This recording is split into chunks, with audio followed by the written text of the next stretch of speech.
സലാത്തിലൂടെയാണ്. സലാത്തിന് ഇത്രമാത്രം മഹത്വം ഖുർആനിലാണ് പറഞ്ഞത്.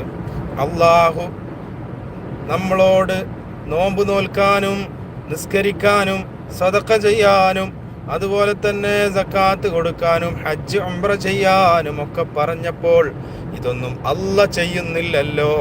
എവിടെയും അല്ല അങ്ങനെ പറഞ്ഞിട്ടില്ല ഞാൻ നിസ്കരിക്കുന്നുണ്ടെന്ന്.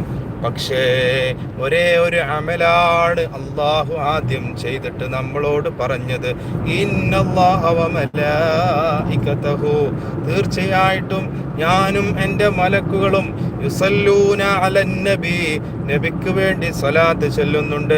യാ അയ്യുഹല്ലദീന ആമനു, സത്യവിശ്വാസികളെ, സത്യപാന്താവിൽ സത്യത്തിന്റെ റൂട്ടിൽ പോകുന്നവരെ, സല്ലു അലൈഹി വസല്ലിമു തസ്ലീമാ, നിങ്ങളും സലാത്ത് ചൊല്ലിക്കോളിയാണെന്ന് അള്ളയാണ് പറഞ്ഞത് നമ്മളോട്. അപ്പൊ എത്ര പവറാണ് സലാത്തിനുള്ളത്. അതുകൊണ്ട്